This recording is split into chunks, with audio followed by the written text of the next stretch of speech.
सतगुर विटों वारिया जित मिलिया खसम संभालिया।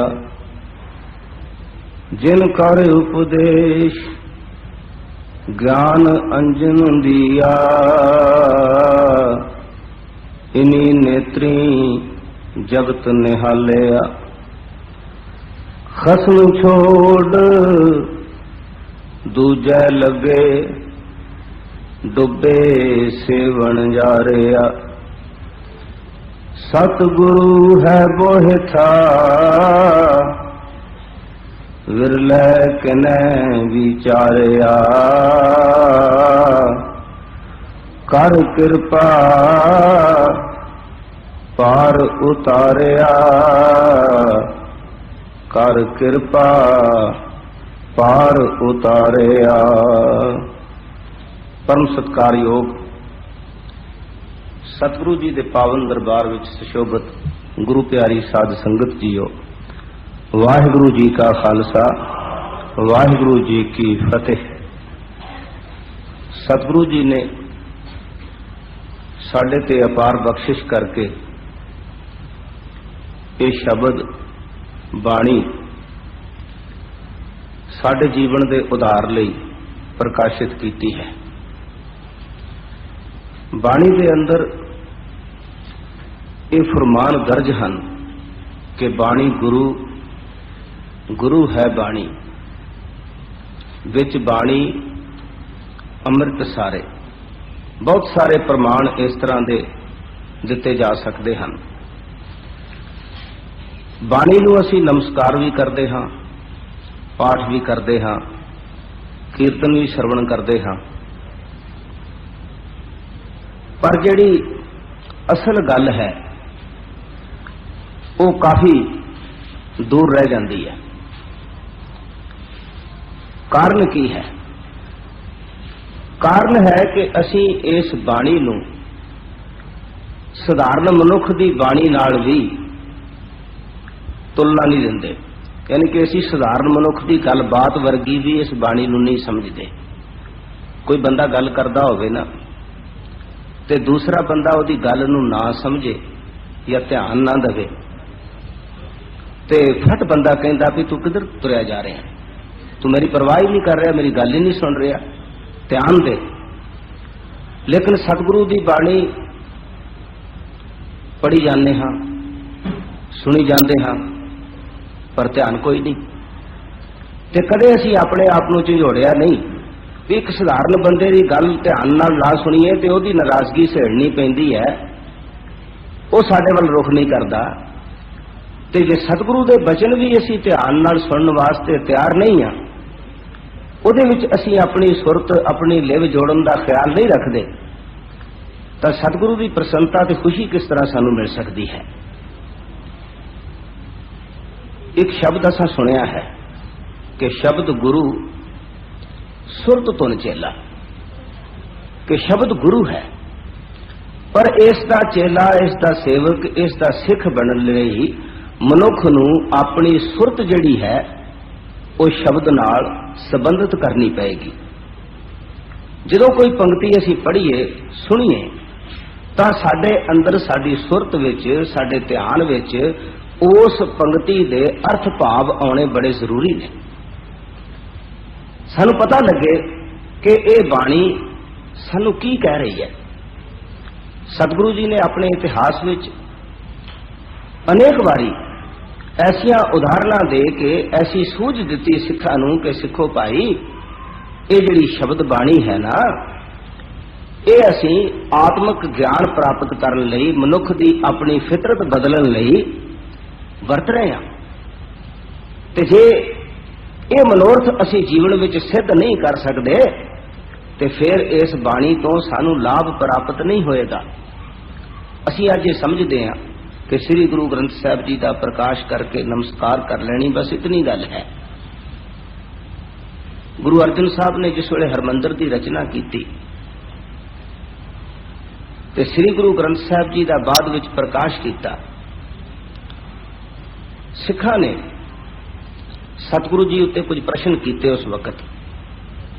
जिन्हां दा इतिहास विच जगह जगह विद्वानां ने वर्णन किया है। एक सवाल बड़ा गंभीर सी। सिख कहन लगे कि गुरु गरीब निवाज,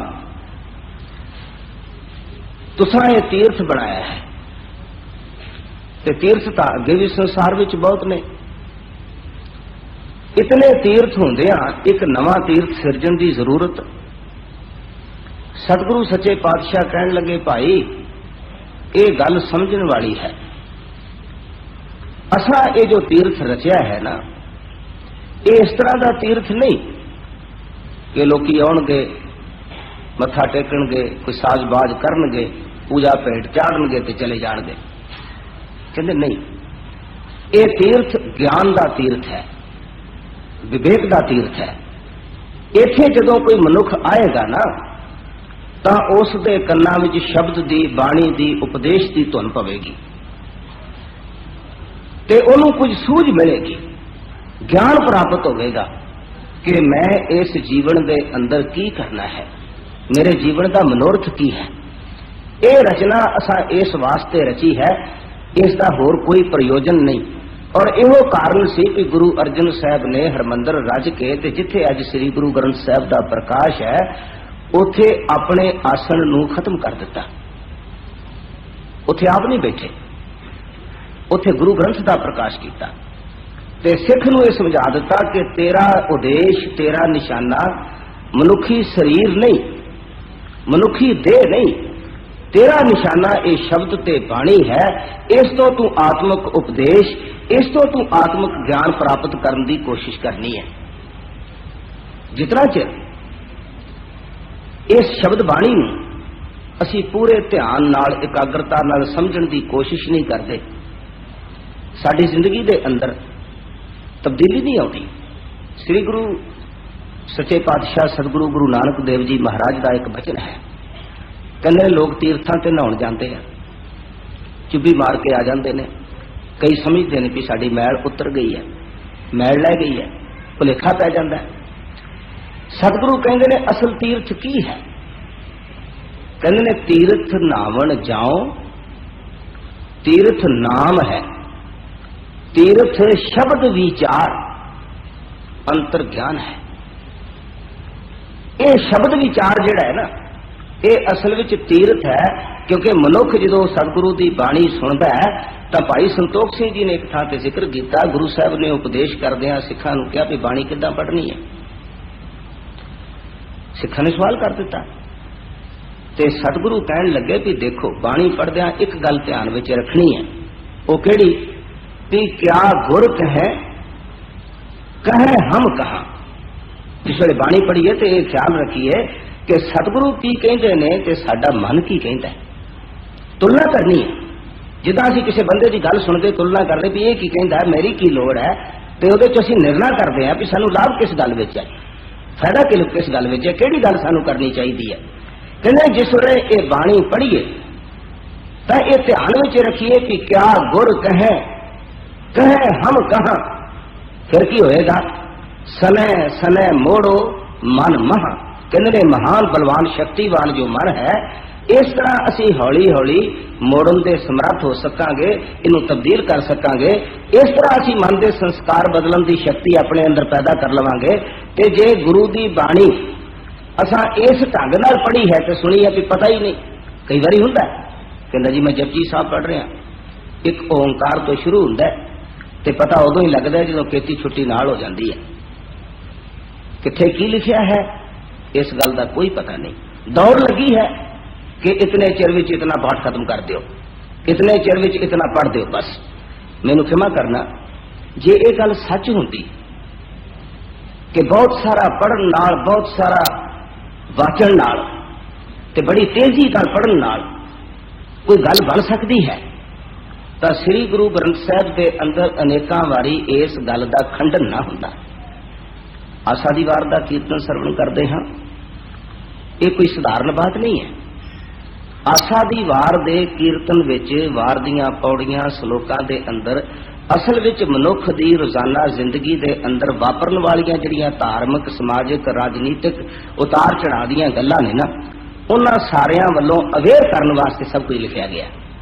एक रस्म नहीं है, नहीं तो होर वार का भी किसी का कीर्तन शुरू हो सकता सी, होर भी हो सकती सी गल, लेकिन आसा की वार में कुछ सब्जैक्ट इहो जिहे ने कि जिहड़े मनुख की जिंदगी के अंदर रोजाना बड़ी गहरी तरह वापरते हैं। तो ये भी है भी मनुख नित धर्म ग्रंथ पढ़ता है, कोई कुरान पढ़ रहा है, कोई गीता पढ़ रहा है, कोई रामायण पढ़ रहा है, कोई वेद पढ़ रहा है, कोई बाइबल पढ़ रहा है, कोई गुरु ग्रंथ साहब का पाठ कर रहा है। तो सतगुरु की कहते ने पढ़ पढ़ गड्डी लदी है, पढ़ पढ़ भरिया है साथ, पढ़ पढ़ बेड़ी पाई है, पढ़ पढ़ गड्डियां हैं खात, पढ़िया हैं जेते बरस बरस, पढ़िया हैं जेते मास, पढ़ी है जेती आरजा, पढ़िया हैं जेते सास। गिनती है, ये नहीं क्या भी की पढ़ते हो, केड़ा ग्रंथ पढ़ते हो। असीं बड़े डबल स्टैंडर्ड में जीव रहे हैं कि जे ब्राह्मण कोई इदां दी गल करदा ते गलत है, जे असीं करांगे तो किदां ठीक हो जाऊ। गुरु साहब ने तो सारे मनुखा की गल कीती है, ते ये गल आखी नहीं कि असीं किसी एक बंदे की गल कर रहे हैं। वो कहंदे ने साधारण बंदे का जिहड़ा धार्मिक कर्म कांड है, असीं उस दी गल कर रहे हैं। ते सतगुरु कहंदे ने इस ढंग नाल भावें कोई किन्ना पढ़ी जावे ते आखे मैं इतने ग्रंथ पढ़ लेने, इतने पाठ कर लेने, जो मर्जी कही जावे, अंदरों जिहड़ी तत्त की गल है वो बंदे नूं प्राप्त नहीं हुई। इस करके सतगुरु कहंदे ने नानक लेखा एक गल होर होमै चखना चाह। बाकी तो कहते सिर्फ अहंकार ही है कि मैं इतना पाठ कर लिया, इतना दान कर लिया, इस तो सिवा होर कुछ नहीं। इसलिए गुरु साहब ने ये जो शब्द बाणी का प्रकाश किया है, ये मनुख नूं सूझ देण लई, मनुख नूं ज्ञान देण लई, मनुख की जिंदगी की तब्दीली वास्ते यह साधन वरत्या है।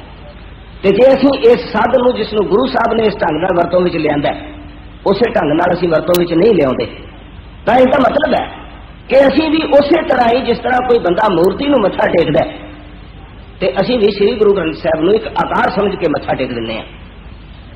तत् ग्रहण की गल रह जाती है। कितने मनुख ने जो श्री कृष्ण की मूर्ति तस्वीर तो वाकिफ ने, लेकिन गीता तो वाकिफ नहीं है। कितने मनुख ने जिहड़े होर देवी देवतियां दी तस्वीरां ते बुतां तो वाकिफ ने, लेकिन उन्हां दा जिहड़ा आत्मिक ज्ञान है उहदे तो बिल्कुल वाकिफ नहीं। और सतगुरु सच्चे पातशाह ने एक ट्रैजेडी, एक त्रासदी मनुखी जीवन की देखी कि अनगिनत लोग देवी देवतियां की पूजा करते, मंदिर मसीतां विच जांदे ने, पर धर्म के असल ज्ञान तो लोग बहुत दूर ने। पंडितां ने, मैनूं क्षमा करना एक गल बड़ी ध्यान वाली है, पंडितां ने गुरु साहब की मुखालफत की सी सिर्फ इस नुकते उत्ते कि यह जिहड़ा ब्रह्म ज्ञान है, आत्मिक ज्ञान, ये तुसी आम लोगों की बोली विच लोगों नूं क्यों दसना शुरू कर दिता है। लोग साडे मुथाज रहन, सानू पुछण आण के, ते जिहदा जिसनूं साडा चित करे उहनूं दसीए, जिहनूं चित करे ना दसीए। ते तुसी ते शरेआम लोगों के अंदर ये गल प्रचारनी शुरू कर दी, आम ते सधारण बोली दे अंदर ये गल बड़ी वड्डी माड़ी है जिहड़ी तुसी कर रहे हो।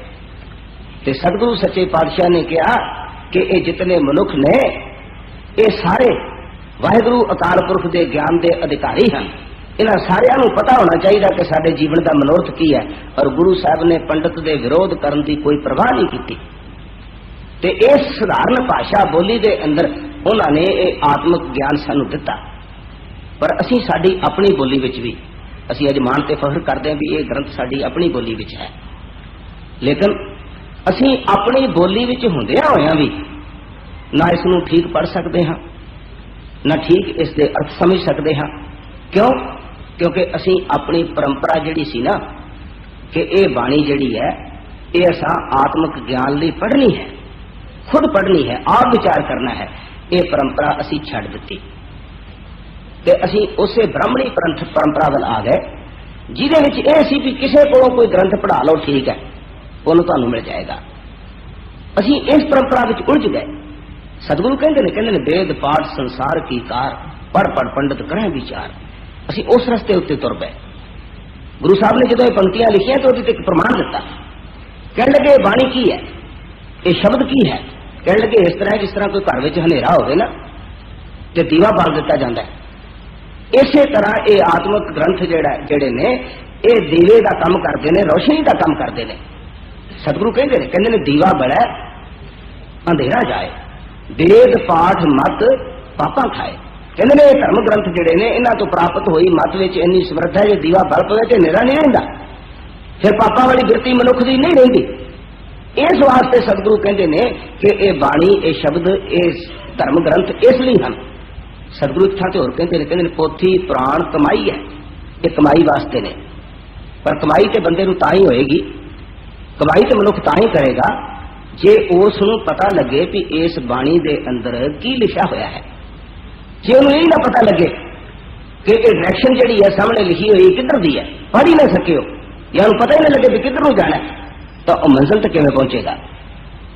सतगुरु सच्चे पातशाह ने मनुखा नाल बड़ी हमदर्दी, बड़ा हित करके ते उन्हां कोलों पर्दा नहीं कीता, लुका के नहीं रखी गल, जो उन्हां नूं आत्मक ज्ञान प्राप्त सी इस बाणी दे अंदर लोकां दे हवाले कर दिता। और इस नूं साडीआं पुरातन लिखतां ने कहा कि यह सब तो उत्तम ते श्रेष्ठ खजाना सी गुरुआं दा, जिहड़ा ये कीमती धन सी, ये कीमती सरमाया है जिहड़ा सतगुरु सच्चे पातशाह ने साडे हवाले कीता। ख्याल करना, इतिहास की एक घटना है। गुरु नानक साहब जिस वेले ज्योति जोत समाए, भाई लहणा जी ने गुरियाई दी, ते पुत्रा ने ख्याल किया भी ये करतारपुर की जमीन जायदाद ये सब कुछ ये भी हुण भाई लहणा सांभ लेगा, साडे ते पल्ले कुछ नहीं पैना, क्योंकि वो असल सरमाया इस नूं समझदे सी ते समझदे सी कि रोटियां ने जिंदगी भर दियां। सतगुरु जी ने कौतुक की कीता भी भाई लहणे नूं गुरियाई दे के ते उत्थे रहण ही नहीं दिता, उन्होंने खडूर तोड़ दिता। ते पुरानियां लिखतां विच कुछ लफ्ज ने कि तब बाबा नानक अपना खजाना गुरु अंगद के हवाले कीता। ते खजाना की सी, जिहड़ी शब्द बाणी दी पोथी सी ना, वो भाई लहणे नूं दित्ती कि लै पुरखा ये लै जा, यही काम की चीज है। यह संकेत है, यह साथी इस गल का दृष्टांत है कि यह कीमती खजाना साडे हवाले गुरु साहब ने कीता। ते जे असीं इहनूं दब छड्डीए, इहनूं फोड़ के पढ़ के विचार के ना वेखीए, तां इहदे विचों आत्मक जिंदगी का सरमाया जिहड़ा सानूं मिल सकदा, जिहदे नाल साडी आत्मा अमीर हो सकदी है, असीं चंगे विचारां वाले ते चंगे चरित्र वाले लोग बन सकदे हां, वो नहीं होएगा। पुराने सिखां दीयां असीं गल्लां करदे हां, कहले उन्होंने शहादतां दे दित्तियां, उन्होंने करैक्टर बड़ा उच्चा रखिया, सारा कुछ किस धुरे ते सीगा। माफ करना, इहदा धुरा असल विच बाणी सी, इहदा धुरा यह आत्मक विचार सी। जदों मनुख दे आपा जिहड़ा है वो चंगी विचार नाल प्रबल हो जाए तां उस नूं फिर दुनिया का कोई झक्कड़, दुनिया का कोई तूफान, दुनिया के कोई विकार जिहड़े ने वो डुला नहीं सकते। इसलिए असीं सारे श्री गुरु ग्रंथ साहब जी की हजूरी विच इस वास्ते एकत्र होंदे आ, नमस्कार भी इसलिए करते हाँ, बाणी भी इसलिए पढ़ते हाँ कि इहदे विचों सानू आत्मक ज्ञान प्राप्त होवे ते सानू सोझी पवे कि साडे जीवन का मनोरथ की है। सतगुरु सच्चे पातशाह ने साफ गल कही है, वो कहते हैं कि इस बाणी विच सब कुछ मौजूद है, जिहड़ा इस बाणी नाल जुड़ेगा वो समझ लो कि गुरु नाल जुड़ गया। गुरु इस बाणी तो बाहर नहीं है, ये गुरु का आपा है। सतगुरु गुरु अर्जन साहब ने सिखां नूं कहा सी कि तुसीं शरीर दे पुजारी नहीं, तुसीं समझ दे शब्द दे पुजारी हो। ये शरीर अज हैगा, कल नहीं होएगा, फिर तुसीं होर शरीर लभोगे, फिर वो नहीं होएगा, फिर होर लभोगे। कहने लगे सतगुर केर शरीर है जो सब काल समय सब न दरसै है, शब्द हृदा गुर का ये जानो उत्तम है सब काल रहे है। ये सर्वश्रेष्ठ पदार्थ सानू दिते ने और साडी खुशकिस्मती है कि असीं गुरुद्वारा बना के सतगुरु पातशाह की हजूरी विच बैठ के इस गल नूं ग्रहण करने की समर्था रखते हाँ। तो यतन करांगे कि सतगुरु जी की बाणी जिहड़ी है उसके आत्मक रहस्य जो हैं उहदे विच दिता होया जो ज्ञान है उस नूं हौली हौली असीं विचारीए। कल तो मैं यतन करांगा कि श्री गुरु ग्रंथ साहब जी की जो सब तो प्रथम बाणी है जपजी, जो करीबन सब दुनिया के अंदर बहुते सिख पढ़ते हैं ते दुनिया के अंदर सब तो बहुता अनुवाद सटीक ट्रांसलेशन जपजी का होया। असीं कोशिश करांगे इन्हां समयां दे अंदर कि बड़ी हौली हौली आराम नाल बाणी की एक एक पंक्ति नूं उहदे अर्थ नूं समझ सकीए, ताकि असीं जदों फिर पढ़ीए ना ते फिर सानू पता लगे कि इहनूं बोलना किवें है, इहनूं पढ़ना किवें, इहदा अर्थ की है ते अर्थ तो बाद इहदा भाव की है। बाणी दीयां स्टेजां शब्द बोध, वाक बोध, अर्थ बोध, भाव बोध तां आउंदे ने। जे दर्जा बदर्जा ते सी पहले अल्फाबेट ही आउंदी होवे ते किसी नूं एवें दी किताब पढ़ा दिओ की करेगा। इस तरह असी बाणी नूं जे समझण की कोशिश करांगे तो सतगुरु कहते ने यह बाणी जो जीव हो जाने तिस अंतर रवै हर नामा। कहते ने इनू अंदरों जो कोई समझण की कोशिश करेगा तो बंदगी की गल बनेगी। एक गल मैनूं डॉक्टर तारण सिंह होणां दी कही हुई चेते आउंदी है। वो कहते असी बड़ा प्रचार करते हैं पर करते की हैं? कहते या तो असी लोगों नूं हसाउने हैं या फिर वैरागमई गल करके लोगों नूं रुलाउने रवाउने हैं। ते गल ना हसाउण दी है ना रवाउण दी है, ते गल तो हैगी है समझाउण दी। कहते समझाउंदे नहीं। ते सतगुरु का अर्थ ही यह है कि जो सच का ज्ञान देवे। गुरु का अर्थ ही यह है जो अज्ञान खत्म करके ज्ञान का प्रकाश करे। तो सतगुरु कृपा कर समा समाप्त है।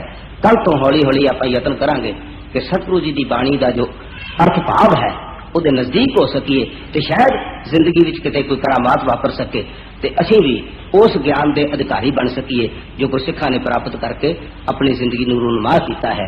इन्हें अखरां नाल ही समय की समाप्ति अनुसार अपने विचार नूं संकोचदा होया होईयां भुल्लां वास्ते खिमा दा याचक हां। वाहिगुरू जी का खालसा वाहिगुरू जी की फतेह।